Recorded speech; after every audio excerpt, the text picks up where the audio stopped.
Welcome to Moving Iron with Casey Seymour and Greg Peterson, the podcast for anyone and everyone involved and interested in the business of ag equipment. If you want to understand what trends and market forces are impacting the price of your iron, you've come to the right place. Buckle up, it's time to move some iron. Hello and welcome to Moving Iron Podcast. This edition of Moving Iron Podcast is brought to you by John Deere. I've got Greg Machinery Pete Peterson on talking about what's happening in the world of the auction market. Greg, how you doing today, bud? I'm doing well. How about you, Casey? Doing all right, man. Getting used to a little bit of heat, but I can't complain too much. It hadn't been too terribly hot this summer, but it is August, so what else would you expect in a little heat in August, right? Yeah, it's got to be hot in August, no doubt. All right, Greg, you said we were talking about, before we got rolling here, a couple cells you saw come through that kind of show kind of an area of stability, I guess. You know, keep building that stability blocks up there of some late model low hour stuff come through and talk a little bit about that you saw happen there. Yeah, a couple auctions of note here, Casey. And again, 35 years, I just compile this data and then compare it to, similar items and prices.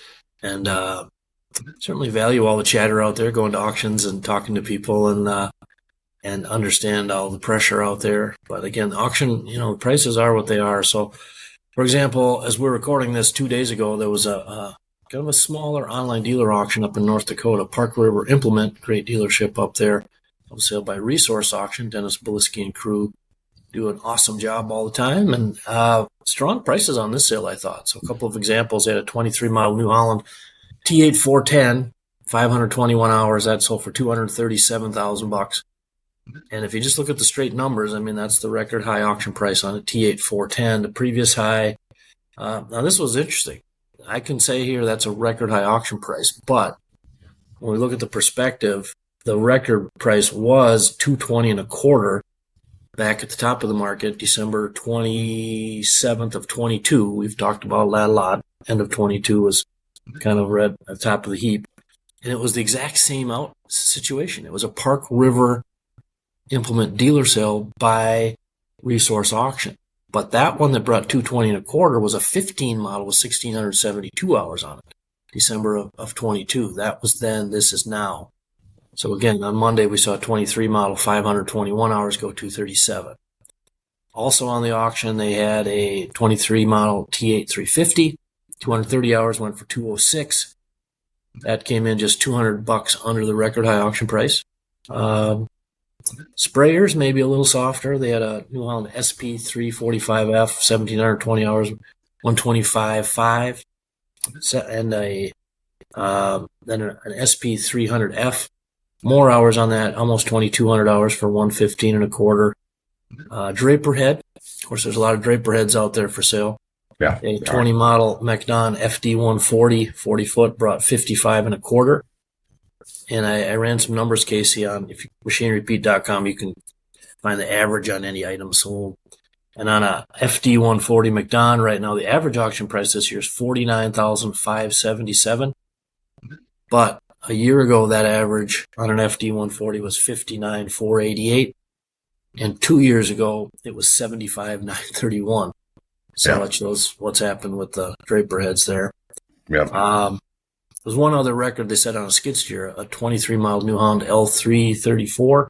It was like new, only 227 hours. That came in at 49,000. So that was Monday, August 4th, up in North Dakota there.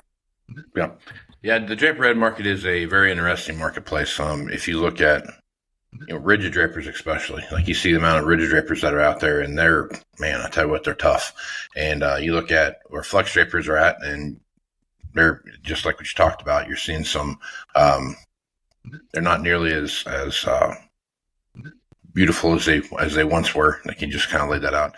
And it looks at some of the issues that you see with those. It's not necessarily 35, 40 footers, those kind of things like that. It's the number of 45, 50 foot and bigger that you're seeing come into the marketplace that are really changing the way people look at the draper market. But it's a tough time to look at those machines right now, for sure. Well, and if you flip it, it's a buying opportunity. Sure. As again, 2 years ago, almost 76,000 average. Now you're talking under 50. So, supply and demand, there's more of them. And we understand why dollars are tighter.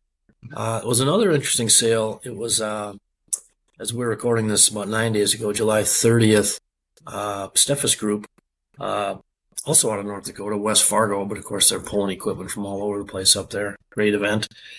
And some late model stuff I thought did pretty well, actually. They had a 23 model John Deere 9RX 640, 1,045 hours, sold for $516,000. And so far this year, the average price on a 9RX 640 is $477,278. So just over $477 a year ago. Not much difference. Average auction price was $488 and a quarter. So that's a little bit like we've been talking about, Casey, that footing, generally speaking. Now, there's different ways to say things. So that average auction price has remained flat pretty much on a 9RX 640. But if you look back 2 years to the 2023, the average auction price was about $597. So last year was the humongous drop down to $488 and a quarter. And then again, so far this year, kind of holding. Similar instance, they sold a 23 model S780 combine up there. July 30th, 344 engine hours, went for $367. And if you look at the average auction price this year, Casey, on a 23 model S780 right now, it's $366,000 and change. Last year it was $377,000 and change. So it really hasn't dropped that much. But again, you go back 2 years and it was $476. So last year it dropped about $100,000. So 24 was the ouchie when dealers were, that ocean of equipment hitting the auction market. Yeah. Showed you when COVID hit how little equipment there actually was on the marketplace, because right, it was you can see by pricing just what that looks like. Yep. So this is what it is, right? It's amazing how that works. Greg, when you're looking at the marketplace right now and you're talking to folks, are you seeing, even with you see the price of corn doing what it's doing, I can't say that I can point at any one thing that says things have changed. It feels like, but again, it's not never like it was gangbusters before, right? But it still feels like it's slow and steady. Still, you still feeling the same thing as you look at the numbers out there. Well, those numbers prove it. It's and those numbers butt up against a valuable data point that we both track. And the industry tracks is ag sentiment surveys. Farm Journal does a great one. Of course, Purdue does a great one. And, sentiment surveys are telling, but checkbook, what do you pay for? What did it sell for yesterday? What did it sell for 6 months ago? And that's what I watch and have been watching for 3.5 decades. One other little thing that I kind of watch is, it ties kind of into land values. And, you watch for blips, either up or down. And so the strong balance sheet factor, to me, a lot of farmers are older than me, done well over the years, good with money. Powder's dry, so when the right piece of land comes up, that's why we see land values haven't dropped as much as people thought. On the equipment side, what I watch is kind of I guess you could say the toy factor. So the vintage, tractors. And there was a sale last Saturday, July 30th. I think it was Saturday. It was out in Lancaster, Pennsylvania, a great area out there. It was sold by Restoration Tractor Sales, a company that specializes mostly on the red side, but, taking these vintage, the 1066s, the 1206s, 1086s, restore them beautifully and sell them. So they had a interesting one on that sale. They had a 75 model International 966, only 503 original hours. I don't know why or how it only had 500 hours. There's people don't believe it when they show up, but I've seen everything. People get sick, people whatever. Anyway, this thing sold for $37,000. Now, from a straight data standpoint, that is a record high auction price on a 966. So my point here is that fact jives with what we see on the land market, where that money, the strong balance sheet money, up to now hasn't pulled back hard. And I guess overriding, like we talked about before with the late model stuff, huge drop last year in 24. Now, the biggest downturn I've ever seen was a decade ago in late 13, 14, 15. That took almost 2 3/4 years, and values just went like that. So this late model stuff went like that last year, and so far in 15, it's kind of doing this. Now, rest of the summer and fall? Will there be a lot more late model stuff hit the auction market? If there is, then you maybe see that Draper head action where the average falls, but we just haven't seen the volume we saw last year. Yeah. This fall is going to be, there's always a big auction activity in the fall. There's no lack of that by any means, but this fall I think is going to be a little different look and feel than I think we've seen maybe ever, to be honest with you. And it's going to be, because typically at the end of the year, you see a lot more consignment, dealership stuff, that kind of stuff going through. But it feels like you're still going to see that level of activity, but it's going to be heavily mixed with auctions from on the farm auctions, right? And you're going to see some of that too. So it's going to be an odd mix of activity. And you throw in the online only side of that, and then those sales that are mixed together like that, the blending of those will be interesting to see how those numbers come out when you start putting those kind of things together.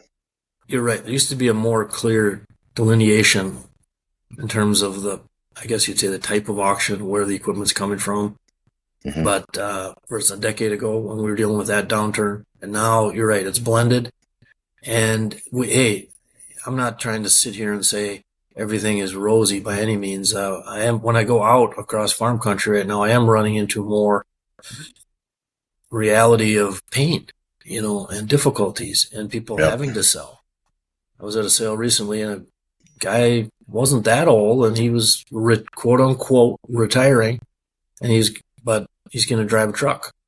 So, that's, farmers dealing with the economic pressures. On the livestock side, of course, things are, different and more aggressive. But yeah, the auctions, I think you're right. The rest of the year, 25 is going to be very interesting to see how it kind of unfolds. Yep. And we talked about this too on here. As you look at the majority movement towards online only auctions, and like the number of live auctions that you go to and that are available to go to are significantly less than what they were 5 years ago. But as you watch that, it'd be interesting to watch how pricing for equipment change or doesn't change, or whatever it is that it does. If you start seeing more, you can point to one thing, because when you watch a sale and you see a bunch of consignment stuff, and then you have ABC Farms stuff mixed in the middle of that changes the dynamic of the bidding that's going on around there a little bit. So that is interesting to watch that dynamic take place. Oh, very much so.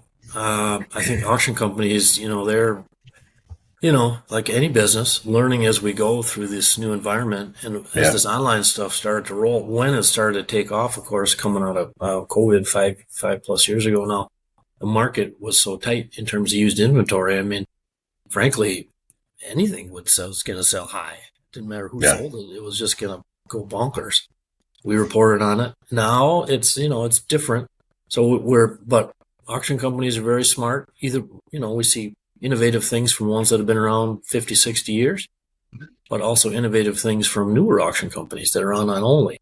But they're having, in this environment, you have to think of new ways to promote the seller themselves, the equipment. You can't just sit back and say, well, here's my sale. And you can, but our data is going to show that you're going to get suboptimal results for your seller, good for the buyer. But when there's stress up or down, things change. And I do see some innovation coming into the space. So it is, to wrap it all up, it's interesting to watch. These online auctions that feature the farm retirement lines, that's really helps. Because you drag in potential bidders on that farm retirement line, they might see that, there's a Pete 379. That's not from retirement sale, but winds up getting 2 more bids. So, yeah, it's fascinating. I also see, Casey, auctioneers around the country. It used to be only the big auction companies kind of had solidified. We do a sale every week. Now you have regional auction companies that are really growing, that are maybe have 2 sales a month.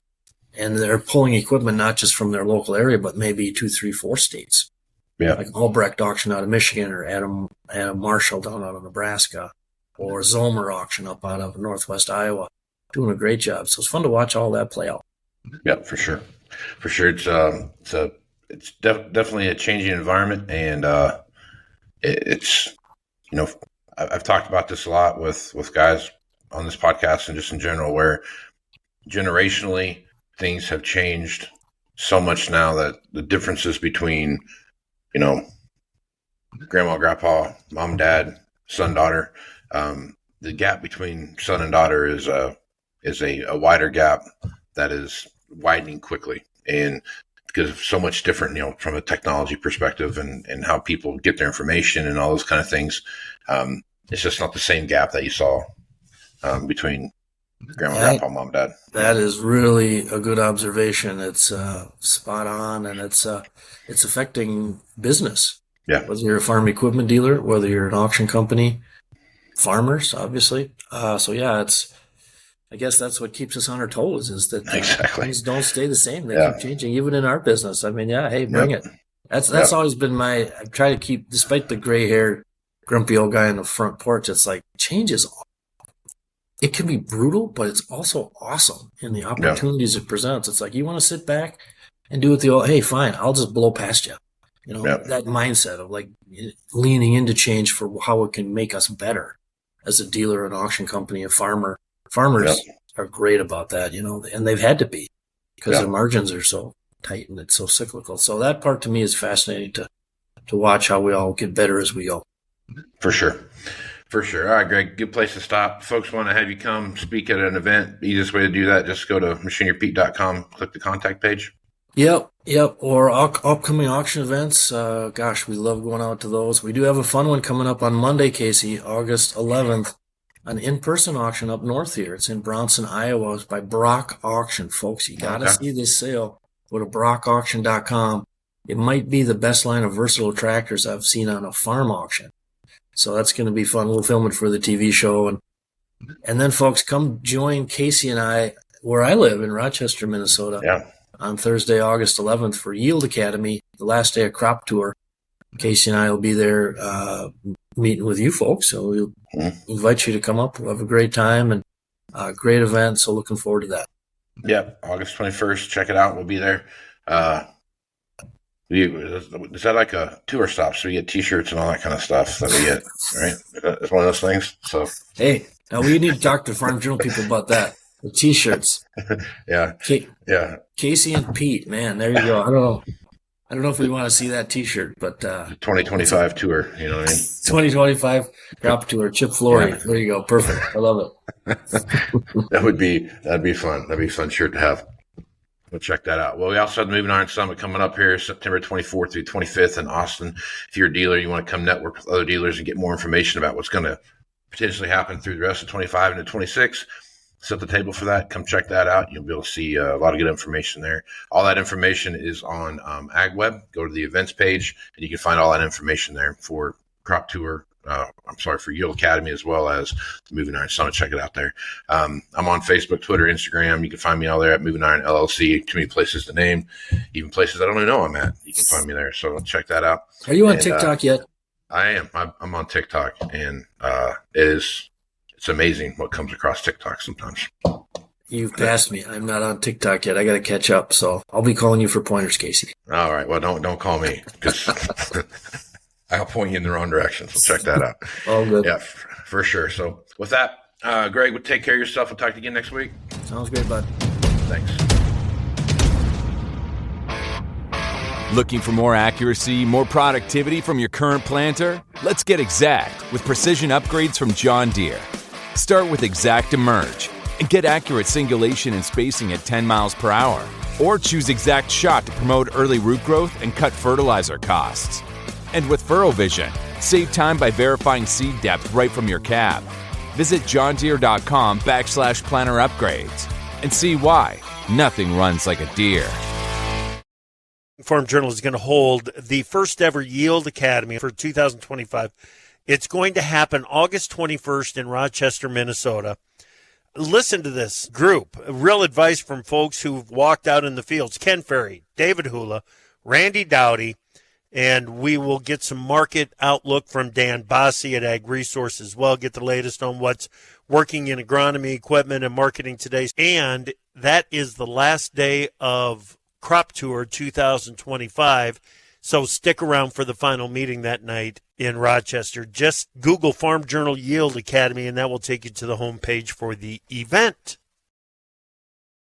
All right, welcome back to Moving Iron Podcast Markets. I got Sean Hackett on to talk about what's going on in the marketplace. Sean is with Hackett Financial out of Boca Raton, Florida. He's nice to talk about what's going on in the marketplace. Sean, how you doing, bud? Super good from roasty South Florida. I couldn't. Florida's a cool place to go, but not in late July, early August. Yeah, this is no one enjoys living in Florida in the month of in late July into late September. This is the time that we we don't like it here either. So February, and of course now is when we watch every hurricane wave coming off, and it's coming up, and it's going to be some hurricanes coming in here middle of August. It's typical, and then we're watching every new weather model, and it's there here, it's there. You're screwed down. Now you're fine, and so we're got to go through the whole 2-month song and dance as we always do down here and elsewhere. So we'll have to see. I don't expect an active season, but it only takes one to create a problem somewhere, and so we always have to be mindful of that. That Hurricane Andrew, one of the worst hurricanes that's hit South Florida in the last 50 years, it was the only hurricane that really formed that year. People forget that was a very, very low active year, but the one that did form was a big one, and it hit. So, I always say a bad hurricane season is when the hurricane hits your area, not how many hurricanes ultimately are activated or not. But nonetheless, on a probabilistic point, the less hurricanes that form, that means there's less chance for direct hits. And so I don't expect an active season. We haven't had an active season thus far, but obviously we have to be mindful of, will one come in and do some damage to ag areas and that sort of thing. And we'll keep a close eye on that for this period from mid-August onward. And there are a few coming in that could impact, depending on which way it's go. Right now, some have it going into the Gulf, some have it going on into the southeast. We'll have to see. It's 15 days out, which means that weather models are not very accurate 15 days out. But if we start getting 7 days out, we'll have a better handle on it. But something's coming. We'll have to keep an eye on it. Yeah, for sure. Something else we need to keep an eye on is price of corn. Look where the price of corn's at right now. We're below $3.90. I think yesterday it closed at $3.88 or something like that. And it's been, honestly, from the conversations that I've had with everyone that I've talked with, it's kind of a, in the areas where the rain has come, they came early and they had some good rains. They saw the rains they needed to get, but in a lot of places those rains haven't stopped. And some places that haven't gotten rain, we still haven't gotten as much rain as they needed. This tassel wrap thing that's going on, and it's not as rosy of a picture when I talk to people that I'm hearing when I listen to the news and other agencies out there. They're acting like this is going to be the absolute single best crop the U.S. has ever produced when it comes to corn and soybeans. So I guess, Sean, as you're looking at that, what are some of the stuff you're hearing, and what's your reaction to some of the stuff that you're seeing? At face value, if you look at the fact that this has been the third rainiest growing season in 50 years, not only and that we haven't had to hit any high extreme heat for the most part. Based upon that, and based upon the condition ratings from the USDA being, on the higher side of an historical average, all else being equal, you would think that we would get record yields and a record crop, and that's what everybody's going with. But if it was, I wish it was that simple. It's not that simple. If all you had to do every year was take the condition report and say that's what the yield's going to be the easiest thing out there, but nobody ever gets the yield right. What happened last year? We're supposed to have a record crop, all above trend line yields. At this very time, everyone was projecting 190, 188. We're seeing those numbers again from some outfits that shall not be named.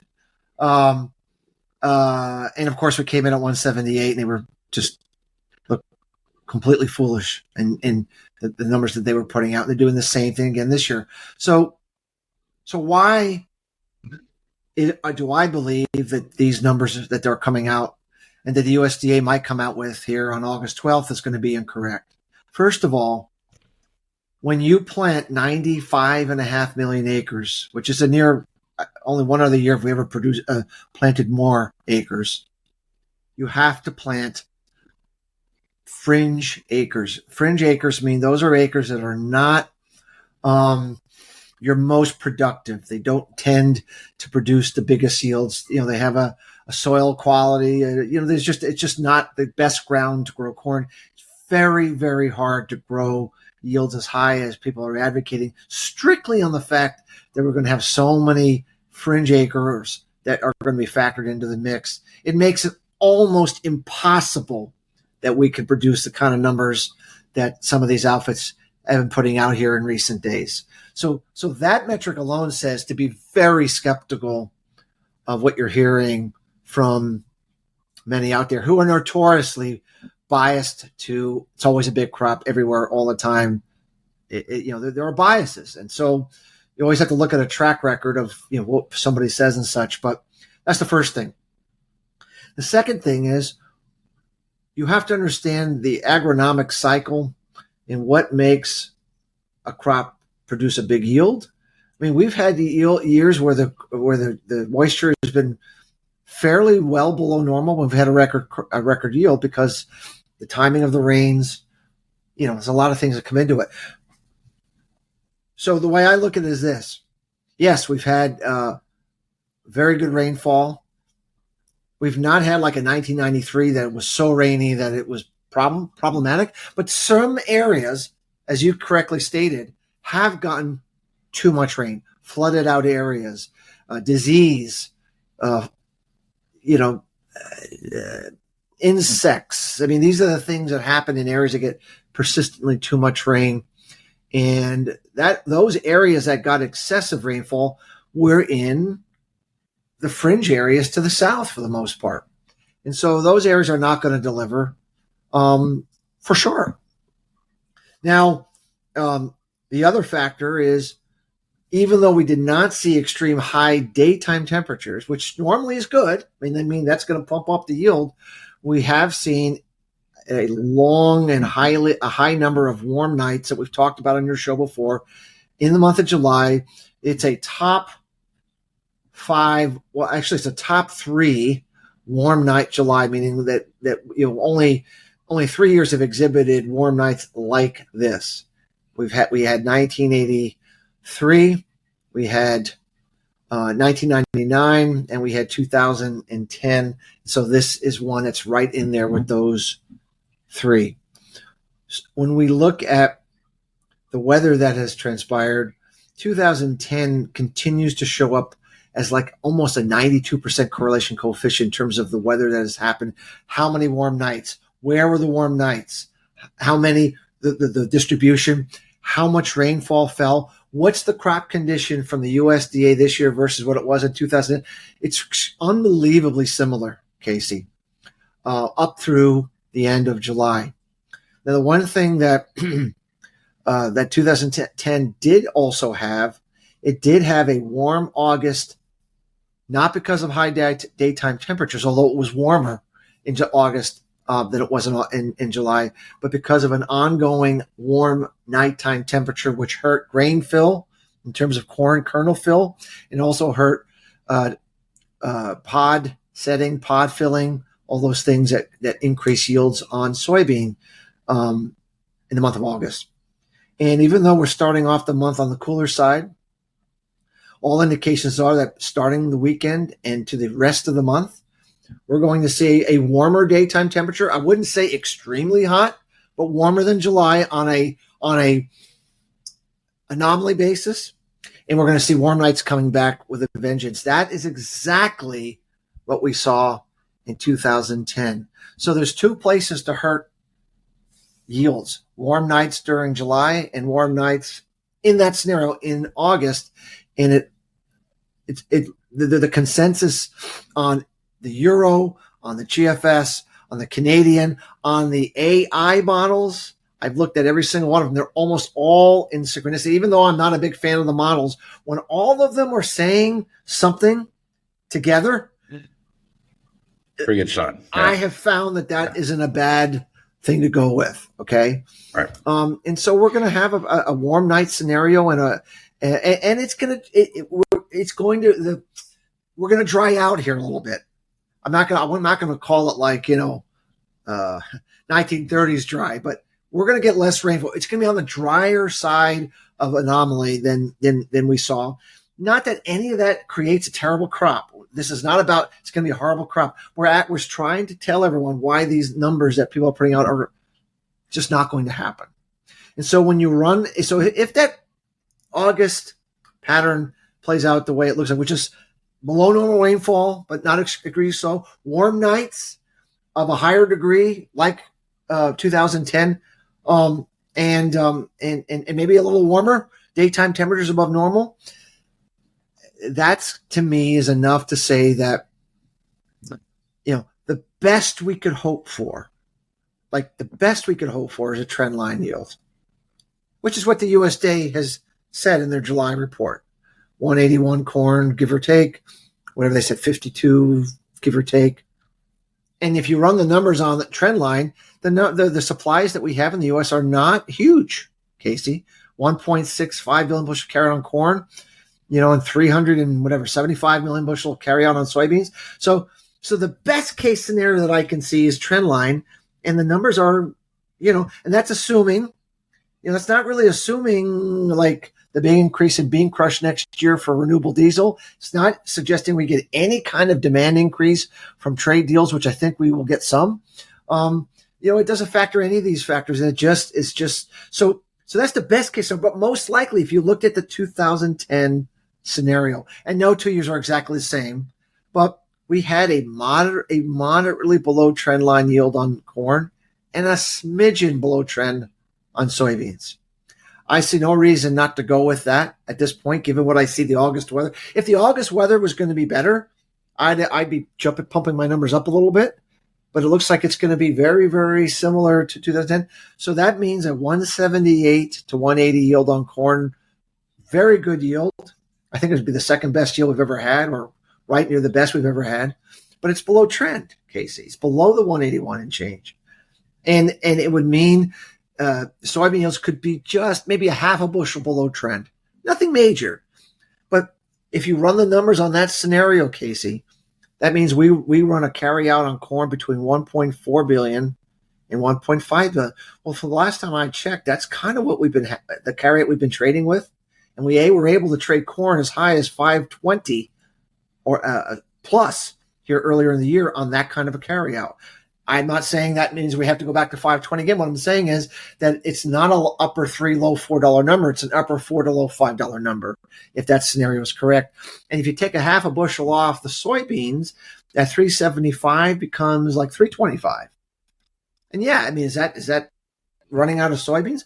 No, but add a little renewable diesel crush, add a few extra exports, you're right on the edge. I mean, you're right on the edge of being awfully tight. So that's what I see. So what I'm anticipating here, the USDA is going to raise yields because they don't know any better. Their model says if the conditions look good and the rainfall's been good, they're going to raise the yields in August. It's a statistical thing that they do. They've done it every single year that there's been a warm night scenario. They've raised yields in August, and every single time they've had to backtrack come October and beyond. So that's the scenario. How high they're going to raise them, I mean, we can debate that. It wouldn't surprise me if they came in between 183 and 185 in this report, Casey, from 181 and change. I mean, it wouldn't surprise me. I think they could put on maybe an extra half a bushel onto the soybean yield, maybe one. But they're almost certainly going to raise the yields. The carrots are going to go up, and we should get a final bearish reaction like we did last year, where the market overreacts, panics, and then gives you what I call, in technical terms, the bear trap. It means that you you convince everyone that the only pathway forward is to the downside, and then the market turns back up and leaves an island of bears stuck selling the low, as they typically do. They sell the low. We get everyone selling the low. Farmers sell the low because they have to. They can't store it. They didn't sell it early in the year when they had the opportunity, so they sell the low. I mean, it's a consistent feature of why we make lows in August. Not every time, but it's probably the highest month for lows of any month. If you look back 50 years, the month of August is the highest chance for making lows, and there's a psychological reason for it. Now, it doesn't mean we're saying a low is going to happen in August just for that reason. We think we have very compelling agronomic reasons why the market's wrong and why we should see not just a bounce, but some pretty meaningfully higher prices. What do I mean by meaningfully higher prices? If we're going to plant 2 to 3 million more soybean acres next year, which I think we need to do if we're going to be able to meet the new renewable diesel mandate, and we're going to take those acres away from corn and maybe to some extent cotton and rice in the South, I think we need an $11.5 to $12 soybean market, all else being equal. I think that's what's needed because farmers hate to plant soybeans. The U.S. farmers do not like to plant soybeans unless planting corn just looks bad. And so to me, that's what I think the soy market needs to do between now and let's say February to convince the farmer to do something. Now, if the corn market goes to 480 or 5, well, then the soy market's got a little more work to do because that's actually a profitable price for most farmers. They can make that work at 40 or 5. So maybe that $11.5 number is a $12.5, $13 number. I mean, it's a moving target. But what I'm saying is an upper 9, low $10 number is not going to get it done on increasing soybean acres, in my humble opinion. And so I think there's a tremendous secondary opportunity to the opportunity that we had last year to place what I think is going to be a higher, like last year, I think we got to 385 December corn. I think today we're at 405, 406. I don't think we need to retest that low. Maybe we will. Time will tell when what happens on the day of the report. Maybe it's a full retest. But I don't think we're going to go down and retest that low. I think we're going to make him a slightly higher low in both soybeans and corn. And then I think we're going to turn up.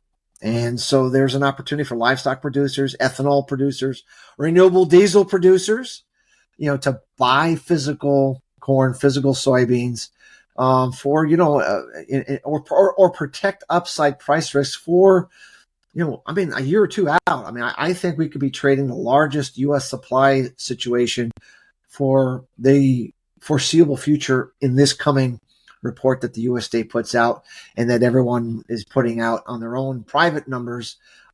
It's hard for me to imagine we're going to trade anything higher than that for a long, long time to come. And so that's kind of why I think numbers are going to disappoint again. Very good crop, not quite as good, but the numbers get pretty tight. And that means that when you get numbers at 1.4, 1.5 on corn and let's say low 320s to upper 280s on soybeans, you have no margin for error come the next crop cycle. So if we lose 3 million acres of corn to soybeans, let's say that happens, and we're going from 95.5 to 92.5, and we have a trend line yield crop, all else being equal, we run out of corn. Follow? We don't have any corn. If we have a trend line yield next year, we take 3 million acres off, demand stays where it is. I think demand's going to be higher. Prices are too low. Demand's going to be stronger, I think. But even if it's not, we run out of corn next year. If it's a trend line yield, we worry at any moment next growing season that it's not. We're talking next summer. Everyone is so caught up in the short term, today, tomorrow, an hour from now. Yeah, but you can't forget all that. Forget all that. What are the newspapers going to be saying in July of 2026? I see a very exciting scenario, and the relative value of corn and soybeans and wheat to the rest of we're at 50-year lows in valuation. I mean, the markets just do not stay this cheap for very long. We've been doing this for a long time. We have certain indicators that we follow that are very unique and work very, very well in picking these types of contrarian calls when everybody thinks you're an idiot. Sean's a jerk. He doesn't know what he's doing. He's gotten to him in South Florida. He's it's easy to do, Sean. He's a perma-bull, and I am not a perma-bull. Anyone that follows my writing, I say sell a lot. Like I'm very bearish some soft markets. I mean, people think I'm a perma-bull. I am not a perma-bull, but I'm a perma-bull when my indicators tell me to do so that have historical precedent over 40 or 50 years that have worked a high percentage of the time. Yeah, in those times I am a bull, and I'm a bull on grains right now because there's no reason not to be. If you're thinking rationally, objectively, and you're not thinking with your emotions, there's no reason to be negative on grains at this cheap price level. It makes absolutely, positively no logical sense why prices will stay here or go demonstrably lower over the longer term from where we are today. Everything says they should be meaningfully higher over the next 1 to 2 years. We can argue, what does that mean? $5 corn, $6 corn, $7 corn, $8 corn, $10 corn. We can argue all day long what it means, and all that is dependent upon a lot of different factors. But what it means is this price level is not sustainable, period. End of story. And if you're a farmer, I'm going to say the same thing I said in 2020. I'm going to say the same thing I said last year. I'm going to say the same thing this year. Only sell what you absolutely positively have to sell, and not 1 bushel more. Anything you sell here, in my opinion, is going to be a mistake in the intermediate to longer term. I understand if you have to, you should try not to be in a position to have to do that again in August. But just understand if you need to do that, only do the minimal amount. I think if you're patient, you will get a price that makes a lot more sense. Just like last year when we hit 385 corn in August, I think it was mid-August, we had 385 corn, and 5 months later we were at 525 on the nearby corn price. Those that were patient got an outstanding price to sell, made money, having a good year, cash flowing out. Bankers are happy. And if you capitulated and sold the 385, I'm not sure you're farming today. Or if you are, you're in an extremely stressful situation. And my job is to make sure you're a farmer next year and the year after and the year after and the year after and the year after. And that means not selling when prices are this low and when all the indicators are suggesting this is the worst time you could possibly be trying to sell your crop, your production. That's how I feel about it. And I'm sticking to it. And I think there's strong historical context as to why I believe this scenario is going to play out. But the market is the market. And those that are calling for 188 yields, that's how you get the low. So the last thing I'll say is the hardest thing to do in any market is to think differently than what most people think is the right course of action. I mean that's what a contrarian view is, meaning that most people think you are a complete idiot. Right now, if you're bullish grains, you are a complete idiot. You can't be worried about how people think about you. At the end of the day, what people think about you doesn't matter. Your bank account is what matters in the end. And your bank account's going to grow if you think differently than what most people are telling you to do, especially in farming most of the time. And if you get in the habit of doing opposite of what most people are doing, you'll find that your bank account grows even though they think you're an idiot. I'd rather be a wealthy idiot than be a poor smart guy. That's how I look at it. And that's my approach. And I don't worry about how all the bad things people say about me all the time because I expect that. I continue to expect that. And it doesn't sway my recommendations to my customers and to those who subscribe to my report. Right on. All right, Sean, good place to stop. Folks want to reach out to you, get more information about what you're doing over at Hackett Financial. What's the best way to do that? Our website is Hackett, Hackett advisors.com. We have some interviews on there with you and others that talk about some of our long-term cycles and work on weather and other things. We also sometimes put some stuff out on Twitter and LinkedIn. Our Twitter page is @Faradix11. Once again, we work hard to price forecast markets. We're not sitting at the desk trying to put a tweet out every other hour on the hour like some do out there. We have other things to do with our life, but we do every once in a while. We'll put some out there, and that might be a good place to keep tabs on what we're thinking. Right on. Sean, appreciate you being the podcast. We'll catch you again next time. Sounds good, Casey. Thank you so much. All right, stay tuned for more Moving Iron podcasts. Well, there they are, mocking you. See you next year, loser. That weedy area that's got you thinking, man, I hate that spot. Wish I'd sprayed better. Get the last laugh with a sprayer upgrade from John Deere. Precision upgrades that can increase your sprayer's performance, like ExactApply, advanced nozzles to give you more control at more speeds. It's just one of the many precision upgrades you'll find at johndeere.com. Now, let's see who's laughing. Hello, welcome back to Moving Iron Podcast. I have Bergen Nelson here from John Deere to talk about what's going on in the world of combines. So, Bergen, how you doing today? Good. How are you? Glad to be here, man. Thanks for being on. I'm excited about this. Combines are. I have a love-hate relationship with combines, and this is the opportunity for the cool stuff that I think that are in combines now as we start going down this path of what technology looks like. But before we get into that, Bergen, introduce yourself and talk a little bit about what you do for John Deere. Yeah, sure. Thanks for having me again. My name is Bergen Nelson. I'm a go-to-market manager for harvesting equipment, so I cover combines, self-propelled forage harvesters, and cotton equipment. I've been with Deere almost 10 years now, and majority of my time has been spent in marketing and sales, and spent a lot of time around combines. And it's by far my favorite product that I get to cover, and especially with all the new technology and products that we have in the marketplace right now that we'll probably discuss here in a little bit. Yeah, no, I'm excited about this. So, combines from a technology perspective, if you look at where combine, harvest automation kind of came into play in 2015, 2016, 2017 timeframe, as those started to come through, you started seeing some automation tools that were put in place that kind of started looking at, hey, you don't need to have the most experienced combine operator anymore. There's some opportunity here to do some preset thing and let the machine kind of, what's that old saying, set and forget, kind of go back and just let it do its thing, right? Yep. And as you look at what 2025 and into 2026 model years and what they're looking like, a lot more technology has come to play over the last couple of years, to the point now where you see some really unique technologies that are not only doing, automation side, but also really helping you capture all the crop in no matter where you're at. So I guess let's run down the path here. Let's just start with the one that I think is the newest one that I find the most intriguing, and I think it really changes the way combines operate in the field, and that's the predictive ground speed automation, right? If you live out where I live out here in the western Nebraska, you never know what you're going to get, right? You could have held down corn, you could have blown down corn, you could have all these different things that are out there.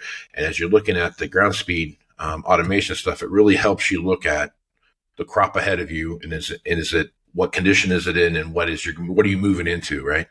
So talk a little bit about that and how that technology works. Yeah, you bet. So predictive ground speed automation, we introduced it in 2025 at Commodity Classic, and then in 2026, we're also introducing some new features. But in its simplest form, we have cameras on the front of the machine. Those cameras look out 28 feet roughly in front of the combine. It's measuring crop height and density.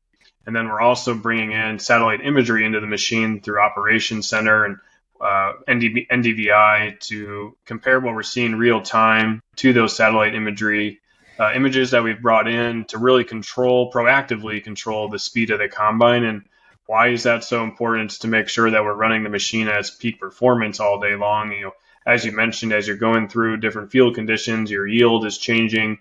You're constantly going to have to change the speed of the combine to keep the rotor full. And so predictive ground speed automation does that all automatically for us by being able to sense what's coming into the machine prior to hitting the rotor, really increasing the productivity out of all of our combines, whether it's an S-Series combine or an X-Series combine. Right on. So the other side of that too is, as you're looking at this ground speed, you just talked about speeding up and slowing down and making sure the importance of keeping that rotor full, right? If you have too much in there, you don't get all the crop. If you have not enough in there, you're not getting all the crop either, right? So you're looking at harvest setting automations. That to me was one of the cool things I thought got introduced, way back, what had been almost 10 years ago now. Amazing how time flies, but it's been almost 10 years since that's been out. As you're looking at the variations and the iterations that you've seen in the overall harvest automations, talk a little bit about that growth along that technology structure. To your point, we've had some level of automation out in our combines for quite some time. Combine Advisor was really one of the first technologies to come out and allow the machine to automatically make adjustments, whether it was to concave, your fan speed, sieve, chaffer, etc., to really optimize the machine based off of the losses that the loss monitor was seeing. We have camera inputs on the clean grain elevator and the tailing elevator, and all those feed into the Combine Advisor and allow it to make those settings, make those adjustments to fine-tune the machine as the conditions are changing throughout the day, whether it's yield, moisture, variety. It can help the operator optimize the machine. And in model year 25, with the introduction of the S7, we brought out harvest settings automation, so iterating and building upon what Combine Advisor was, simplifying the system a little bit and how the operator interfaces with it. They can really determine how that machine is optimized through prioritizing the system to focus on grain loss, broken grain, or foreign material in the grain tank. And it's still using those same inputs, the loss sensors and cameras on the clean grain and tailings elevator, but it's working instantly as soon as the machine is turned on to make sure that machine is optimized to the customer's liking. And so that's been a really popular feature, and had some demo machines out this past fall when we introduced the Combine, and customers got to run predictive ground speed automation and harvest settings automation together, and really impressed with the results that they had in the grain tank and just the productivity increase they were getting out of the machine using both of those automation systems. And I think the automation systems, the cool thing about those is that, again, you're maximizing the efficiency in the field. You're also maximizing what you're doing. You know what, the old days of going out and quarter turn here and half turn there and all these different adjustments you had to make. And all those adjustments were constantly making. And once you had a set for what was right in front of you during your test plot. You didn't necessarily have a set for your whole field. And that was the hard part there. Yeah, I think customers, find it very interesting to watch harvest settings automation work throughout the day. And sometimes the number of changes that the system will make that maybe they typically wouldn't have. But at the end of the day, they do see an increased benefit, whether it's through the cleanliness of their grain tank or less grain loss out of the machine itself. So it's really come a long ways, and it's really exciting to see in the field. Yep. So let's talk a little bit about the auto load side of on the Combine. That to me is a very cool function. You're looking at how you're unloading the machine, what it looks like. So talk a little bit about that and the technology associated there. Yeah, and I might start with Machine Sync first because auto unload really builds upon it.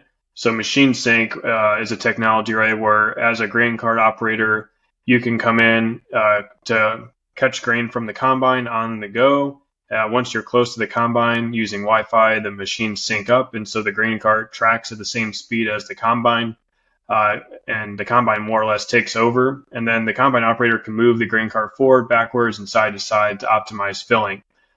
It's been popular, and now building upon Machine Sync, like you mentioned, we brought out Combine Auto Unload, which is putting a grain or a camera on the end of the loading auger. And so when the combine and the grain cart sync up, the camera more or less takes over and automates the filling of the grain cart, automatically moving the grain cart forward and backwards to fill it to its completion. And then the operator can take over and go fill a semi. So like I said, really building upon Machine Sync, the next step in automating unloading on the go. Yep.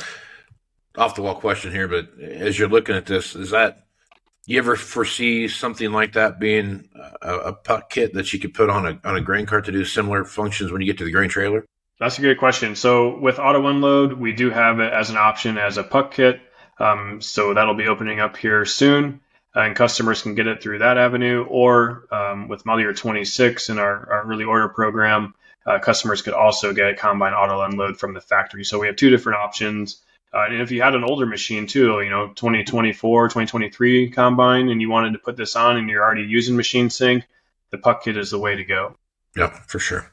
For sure. All right. So one of the things I've been watching, so I watch a lot of auctions and pay attention to what's going on in the used marketplace. That's kind of what my shtick is here. But as you're watching that, I've watched a lot of 6, 7, 5-year-old tractor or combines go through the auction block, which had kind of been a leveling off point for the most part. But here lately, I've seen some prices jump up, and I don't know if this is people are thinking about upgrade kits and those kind of things. But, when 5 years ago, 6 years ago, there were some, there's some scales and stuff like that you could get, that you could do some upgrade kits with. But now you're looking at a pretty complex suite of upgrade kits that you can do with your combine now. So I guess talk a little bit about what you see on the upgrade kit side and some of the stuff that's out there for that.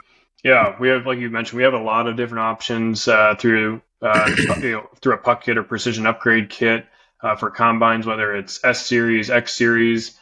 We talked about the combine auto unload, so that's a new one. But we also have what's been really popular is cross auger shutoffs. A lot of our customers have asked for that for a long time, and so that allows us to turn the augers off in the grain tank and let the unloading auger empty out, so we're not carrying all the weight there. So that's been popular. We also have adjustable auger spout, so you can move your spout in and out right from your hydro handle inside the combine to optimize filling a grain cart. For our folks harvesting small grains, we have separator grate covers to help optimize the machine, and also concave covers, all controlled from the cab. So really, as I think about it, we have a lot of different options for our customers depending on what machine they have, really to help optimize the machine, whether it's in the separating area or unloading on the go. So we definitely have plenty of options to choose from. Yeah. Okay. So one of the things that is I have a lot of debates with guys about this, and it's just when you need a power cast tailboard and when you don't need a power cast tailboard, what's your residue maintenance schedule look like, and those kind of things. So I guess as you're looking at now, you guys have probably made it a little bit harder now because you have a lot of options when it comes to tailboards now. So yeah. As you're looking at your tailboard situation, talk a little bit about some of the residue management systems you have out there. Yeah, we've got a couple different options. It gets a little confusing, and we added another option when we introduced the S7 Combine at Commodity Classic last year. The one that we introduced is called the Premium PowerCast tailboard, and it really has a lot of similarity with the same tailboard that's on an X9 Combine. And when we introduced the X9 Combine with that tailboard, it was a home run, really being able to finally size your residue, spread it evenly across the field, anywhere from 35 feet to 50 feet, depending on what head you are running on the X9. And because of customer feedback and how well it's performed in the field, we also have moved that kind of design over to the S-Series Combine. In the past S-Series, and we still have this option, you could run hydraulically controlled spinners to spread the residue, and the new one is now mechanically driven, and that's important because it reduces the amount of power it takes to run that tailboard, ultimately contributing to a customer's bottom line, burning less fuel, especially once we engage our knives, because we know that takes more power to size residue, depending on if we're harvesting corn or soybeans or small grains.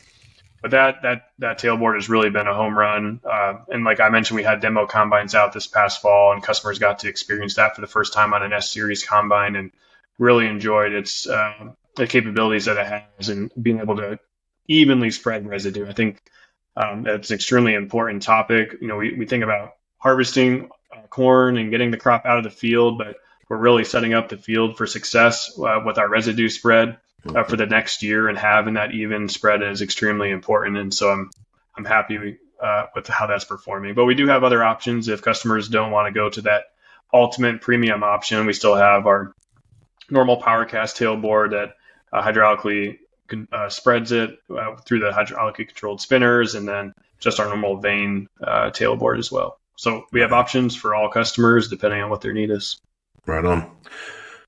When you look at where things are headed, basically what we've talked about here is all the components needed for full autonomy. So as you're looking at how these things are playing out, there's a lot of direction headed that way. Talk a little bit about how autonomy fits into this and what that might look like. Yeah, I think we've touched a little bit on it here today when we talked about predictive ground speed automation and harvest settings automation. Just to kind of expand on both of those and kind of tie a bow on it. Predictive ground speed automation this year, just a year later from when we initially introduced it, we brought out weed detection. So those cameras on the front of the machine can now detect weeds in the field. And that's important because as we hit a green patch of weeds during harvest, we need to slow down the machine to prevent it from plugging. But the nice thing also with that is once we're done harvesting that field, there will be a weed basically a weed detection or a weed pressure map that goes to Operations Center that customers can leverage on their operation. We're also bringing in terrain compensation into predictive ground speed automation. So as we're approaching a ditch or a waterway in the field, the combine is going to automatically slow down to control the speed through that that terrain. As we look at harvest settings automation, we've got out of crop settings adjustments. So once the machine has exited and it's turning on the headlands where we've already harvested, it's going to automatically change the settings of the sieve, chaffer, and fan to keep the grain in the machine and not blow it out the back as that machine is empty, turning on the ends. And so every year we plan to get better with our automation system on the combine to really build the road to autonomy. But you're also seeing that with AutoTrack turn automation. We introduced the capability to do that now in 2026, and it'll automatically lower and raise the head. Honestly, as you look across the current offering in the marketplace, we are almost automating every piece of the harvesting step, including unloading on the go. And customers can take advantage of that at its fullest offering, or they can tiptoe in depending on where they want to start. Yep. Yeah, that's the building blocks are there. So it's interesting to watch how things move. All right, let's hit a little bit on the front end equipment. A lot of technology. If you start thinking about what's in draper heads and flex drapers and hinge drapers and corn heads and folding corn heads and all the stuff that's out there, talk a little bit about some of the technology you see in some of this front end. Yeah, we've got quite the portfolio between drapers and corn heads, like you mentioned. In 2026, the new ones that we're really excited about on the draper side of the business is our introduction of a 3-piece reel. And so that allows us to maintain a really tight relationship to the reel and the cutter bar as the hinged wings are flexing throughout the field. Really important for small grain customers that are harvesting low potting crops that really need to get tight to the ground and maintain that cutter bar to reel relationship. The other new exciting product that we launched is a folding 18-row corn head on 30-inch spacing. So it's the largest corn head that we've made to date at that spacing. And that really pairs up nicely with DB90 planters or a 36-row planter, optimizing a customer's operation and really filling out what the X9 is capable of. Putting an 18-row head on an X9 combine, harvesting up to 7,200 bushels an hour. And people have ran 12-row or 16-row heads on that machine, but now going to an 18-row, you can harvest slower, still get the productivity out of the machine, and do just as good of a job. So some exciting things there as well. Yep.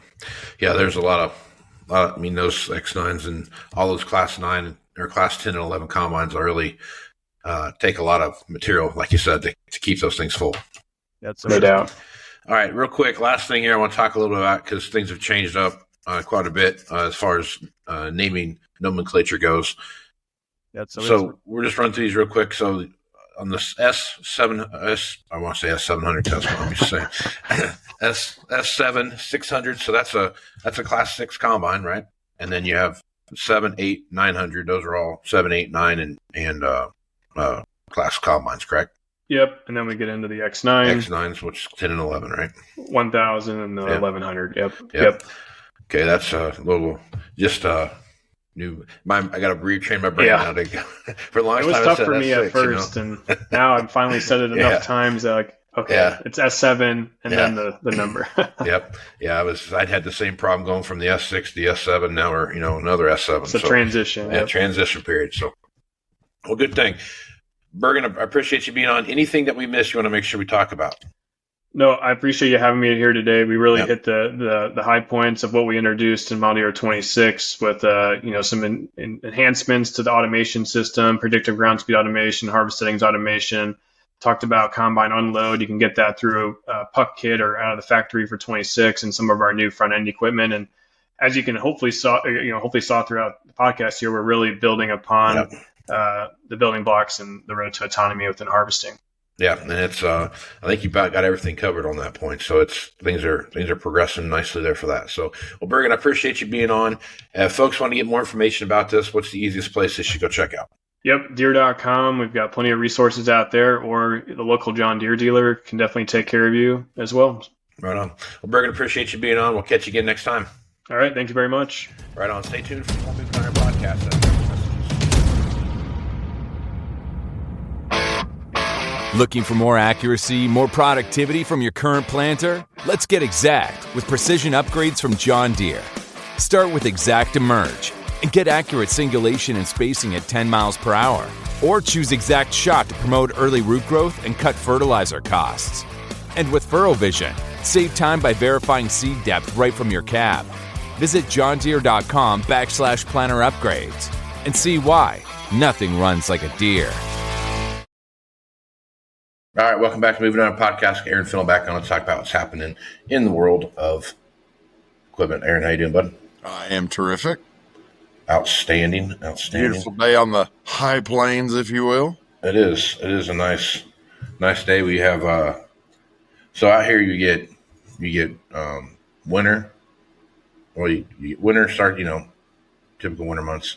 Then you have the season of April, and then you have spring, and then you have summer, and then you have late July, early August, and this is where we're at right now. Hey, April's the good old 80-10. What do you mean? Might be 80, might be 10.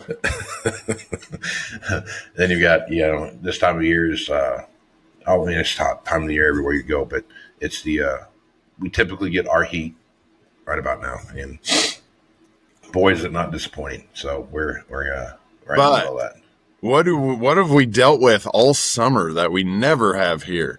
Yeah, you and I grew up with it. A little bit of humidity. Humidity, buddy. It's August. What is today? August 6th. I shut my sprinklers off 2 years ago. 2 weeks ago, because the lawn's getting away from me, and I just haven't been home enough to get on top of it, and I can't trust Wendy to mow, because them lines got to be straight, and you got to have the right design, right? Exactly. No, I know what you mean. Control issues. So I shut it off. Dude, it's green, and good luck catching up, because it's growed every day. I can't believe how green it is everywhere. Yeah. Everywhere. And it is August. Yeah, typically you see the ditches are kind of burned up a little bit, and they're not burned up at all. So there's it's just been and we've gotten plenty of rain this year. And it's not just our little pocket in Nebraska, West Kansas, East Colorado, West Texas. Yeah, I sold a corn head to a guy in West Texas. Never planted corn in his life. The insurance told him no more insurance checks for cotton because it burns up every year. So we're done. So he planted 4,000 acres of corn, just have something out there. He's like, I got 4,000 acres of 150 bushel corn. What am I going to do with this? Yeah. Like, well, okay, here's how the process goes. Yeah. He goes, I had no intentions of doing anything with this. Yeah. Yep. So here we are, man. Yep. There's going to be a lot of corn. I think this is what happened. The tassel wraps, because that being the top of the plant, that created a shift. Sean would probably vouch for all this, by the way. I'm sure he would. Created a shift in the upper level currents, which created, instead of that corn sweat, it built more of a corn wall. So the storms are staying here and raining here, which has then made up for the lack of bushels over there because of tassel wrap in the Midwest. The High Plains is probably going to average 180 bushel dry land, man. It is berserk. Mm-hmm. I drive all over 2.5 states, and there is no field of dry land corn that looks like pineapple. Not one. Right. Just me talking here, but it would take a tremendous amount of corn in the High Plains to make up, a county in well, that's true. Yeah, that's true. And look at me. I'm talking about it's berserk. It might do 180. I know. Yeah, I'm like, that's wow, that's 7 below the national average or whatever. Yeah. But for us, that's a double. That's twice the crop. Well, you think about that. That'd be a trend line yield. 180. Yeah. So they had this corn thing. You look at the price and you see where everything's at, but of course, it's Twitter, so you take it for what it's worth. But there's not been a lot of my corn looks amazing this year. No reports coming out of Twitter. You know what I mean? There's a lot more like, this looks amazing. I go out in the field and there's not a kernel of one on the cob. Look at this, and then that kind of stuff. So it's. I know this is about the season where every third picture is 3 years on a tailgate, and Yeah. This one's 56 around by 105 long. Yeah. Well, that's 3 million bushel an acre. Good job. Yeah. And you're getting ones where you just see them, like the guy pulls back the husk and he sees everything, and it's just there's no kernels on the cob, you know. So it's well, that's, I think it's the USDA has got a report coming out on the 12th, which is a pretty big deal, and then you got crop tours and everything else going on. Yeah, I was gonna say, when's your big shindig coming up here? Well, my thing, I'm not going to go out and count anything in any field. Oh, so, I think you have to. It was in that job description real quick. I'd be like, carry the 1 times 2, I don't know, 5? No, 10, you would. 10. The math is the one thing that you would be okay with. You might be in a soybean field looking for an ear, but yeah, the math you'll be all right with. These don't look like the edible beans that we grow out here. These are different. What do you mean these are pintos? Oh, goodness. Yeah, but anyway, it'll be interesting to see what comes out of all. When is that? End of the month? Middle? August 21st is when okay. It's the last day of when everybody meets in Rochester. So, but I think it starts that week, whatever that week is, the 18th or something. So the west leg and the east leg both take off and then go north and meet up in Rochester? That is correct. They converge. There you go. Rochester. Home of Greg Peterson. That's right. Yeah. Which has, well, how appropriate that the crop tour should end where the water tower is an ear of corn. Is that in Rochester? Yeah. Remember that? We saw that at that SEMA sale? Yeah. That's right. I remember that. Yes, sir. I remember that. Yep. But yeah, it's a wild time out in the country, man. For sure.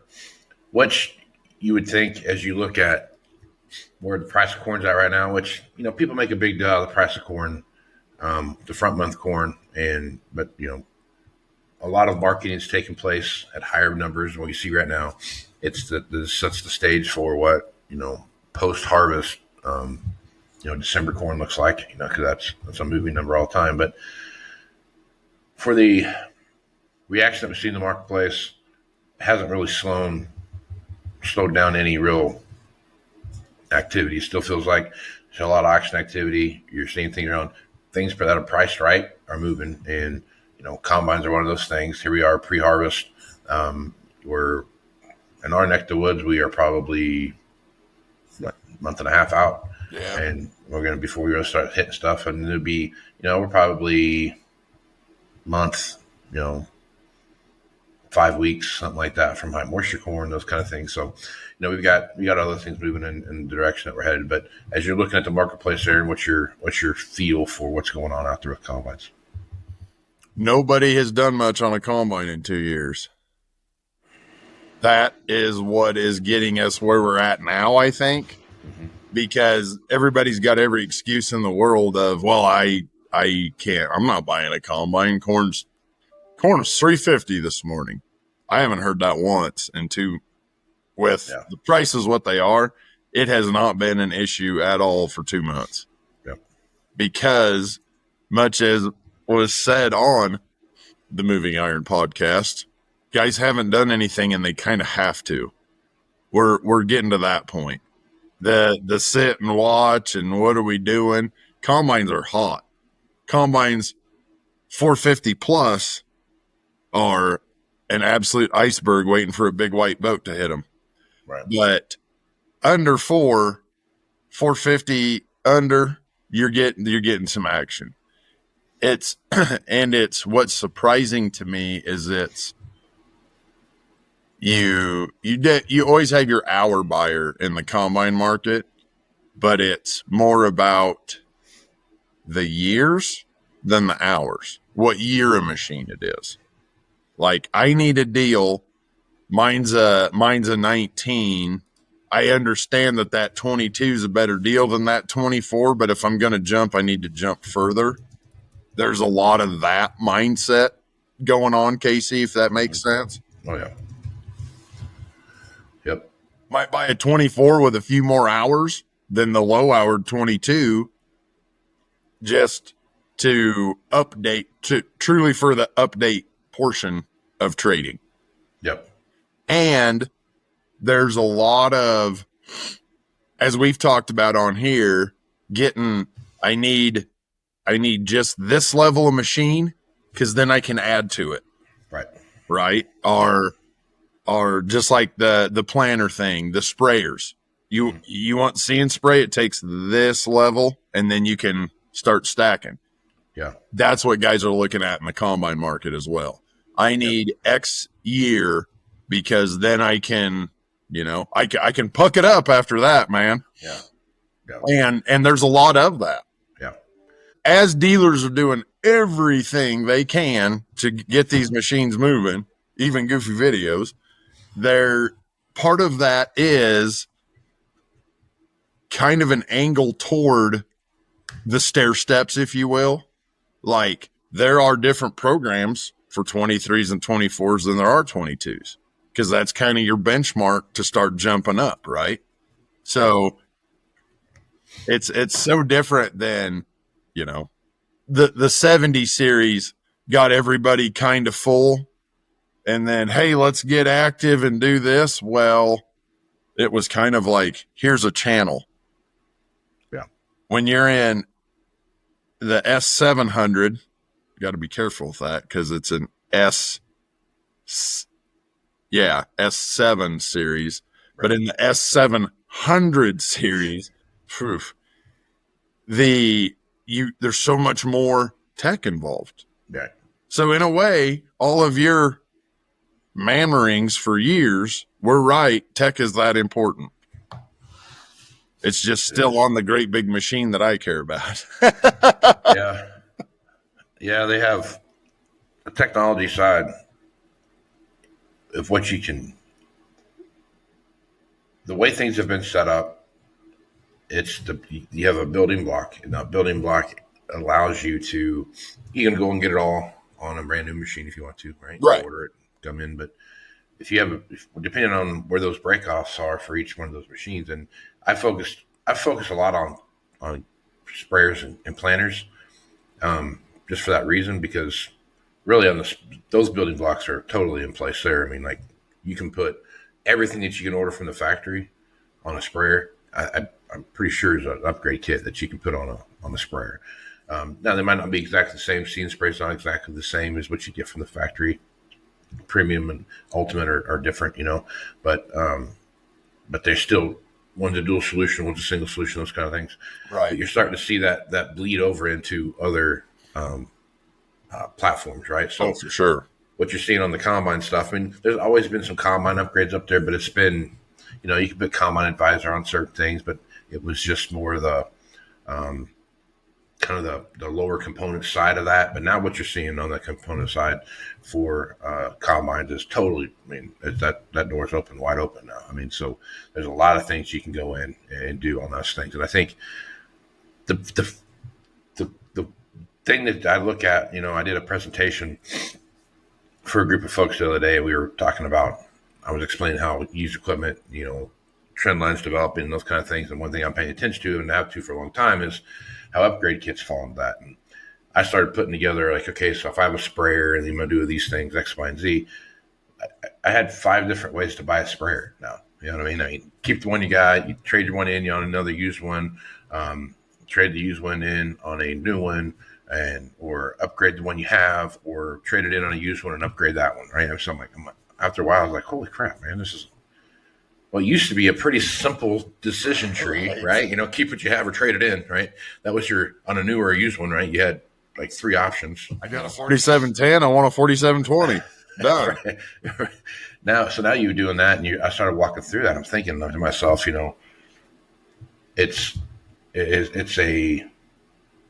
you're opening the door to a completely new way of truly understanding what you're buying, where you didn't have to do that before. Yeah. When you start looking at, like the idea of, so right now you can go all the way back to, I think, on a sprayer, you can go back to like 2015, right? And put independent control nozzles on a like a 4930, right? You can put that on there, and then you can kind of increment that up to. But 2018 is the hard stop where everything fits, right?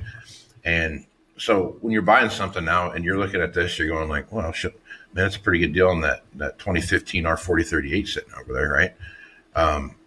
You're like, well, but I should buy the 2018 R4038 because, you know, that's the hard stop. And I can get my Lego kit out and put stuff together and stack everything up and put it together the way I want it to when I want to do it, right? Exactly. And you're starting to see that on all these machines, and especially on combines, and you're starting to look at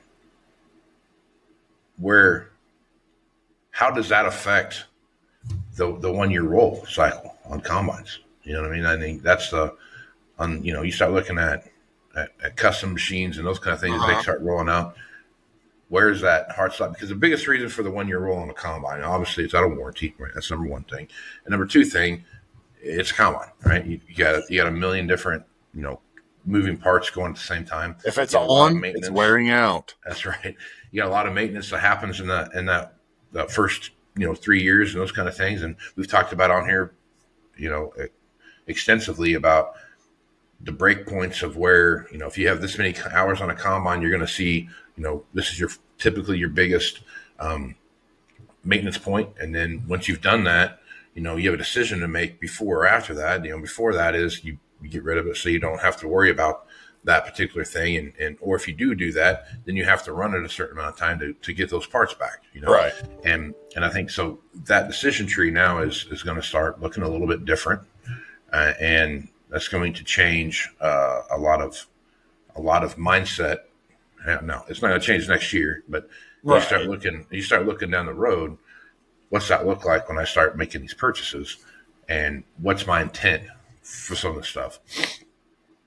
I can make the argument, especially with planters and sprayers, especially planters, that why would you trade in this planter you have? If you're looking to upgrade technology, you can upgrade it with significantly less dollars and get the same amount of, and get the same bang for your buck, right? Yeah. Now, there are a lot of things that go into that when you start looking at, I got a 2018 bar and I'm using 2025 row units. What do I have? Type of thing. That's the conversation. I love going to the Moving Iron Summit and sitting down and having a beer and just throwing that match on the fire, Yeah. and watch it take off and run, because you have a conversation point now for the next 2.5 weeks. It makes me take off and run. Right. Right. So what's that look like, and how does that work? I think you can make the same argument on a sprayer, right? I mean, you could start running through there. You start looking at engine components and wheel motors and hydrostats and blah, blah, blah, blah. That factors into all that. But the combines are slowly going into that phase, because if you look at the technology that's on these combines now, it's not a new rotor, right? It's not a new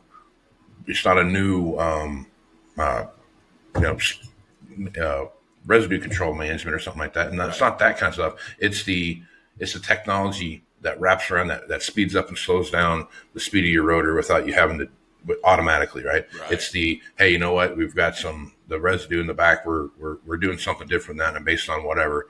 That's what all those controls are doing now. And so when you're sitting in the cab, it's doing all this stuff for you. You're watching your stuff coming in and out of the bin, and is it clean or not, and how clean is it, and all these different things are happening, and all the adjustments are being made to offset the amount of debris that's coming through, whatever. So that's the difference in what we're talking about here. It's not, you're not like, hey, upgrade kit's coming out, we're going to take the old rotor out and put a new one in, right? It's not that. It's things associated that make all that stuff work with the settings and all those things that come into play. And that's as you're looking at that thing, at the movement down front, I mean, new technology on, the down corn situation. What's the crop look like out ahead at the combine, so that it's making decisions before it even gets to that point of what needs to be done, what needs to be happening. Exactly. So, that's the kind of thing that changes the way this kind of stuff works. Now, some of the stuff is components, right? If you look at, boom purge and those kind of things on a sprayer, like that's a component, right? Right. But at the same time, it's plumbing and those kind of things, but it's also controlled by, various components that are. It's there because the fancy monitor allows it to be there. Exactly. Right. And those are the things that you're looking at. So those components, as they come together, that's really going to start changing the way people look at all the things that are out there. Right. I mean, if you're buying a combine right now, you need to be thinking about, like you talked about, if you're buying a combine today, what's your plan with that combine, and how long do you plan on keeping it? And does this conversation we're having right now change the way you look at your combine? The thing that I would mention there, though, real quick, is the technology, the upgrading what you have portion of it is very new to combines. And there's not just, so the world knows that they're not going to go make their 670 and X9 by adding a controller. Right. Right. Yeah. Well, we put in this G5 and now I can pick 16-row Stockmaster. What? Yeah. Yeah. That's what we're talking about. Yeah. As another thing, and this kind of falls on the company, kind of falls on the dealer, is this is why you saying that is a match. Nobody really knows what are we doing with this stuff. Right. No, it is not full bore 25. It's 75% 25. Right. So is it 75% 25 value, or is the two together, the 18 bar and the 25 row units, more of a 22, let's say? 22, yeah. 14 guys are going to look at it 14 different ways. Oh, yeah. And come up with 14 different things, at least 10 different things, because we're all used equipment guys, but there's only so many ways you can peel an orange, right? Right. But there will be as many different ways to do it as there are possible. And until that, and as dealers, we all know that. So everybody is never real, hey, let's cover the earth in pucks, because we don't really know what to do with them when they come back. Right. We have had, at 21st here, we've had a couple planners, and they were our signature planner, 1725 CCS 16 row. So that's not a hard, there's so many of those that are running with, that's a fancy configuration of planner, but that one might not even have row command. Right. Because I'm not sure if we need it, and it'll save $1,500 on a $200,000 planner if we don't get it. It was one of those discussions.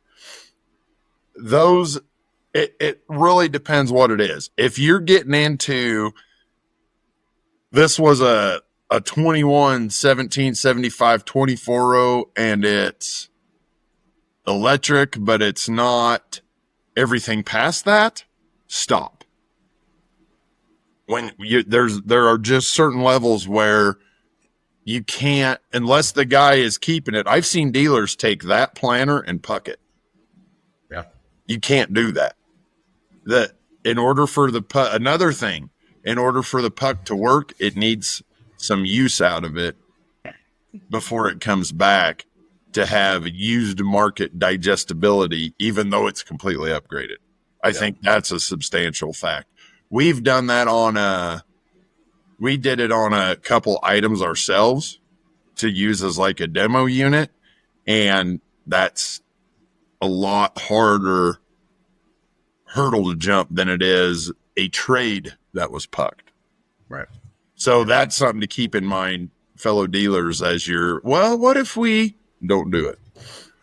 Yeah. I mean, I think there's a lot of, again, the decision tree has a lot more branches on it now than ever had before. And that's and they're getting more branches as we talk. So the decision tree. Yeah, just keep thinking about it. All right.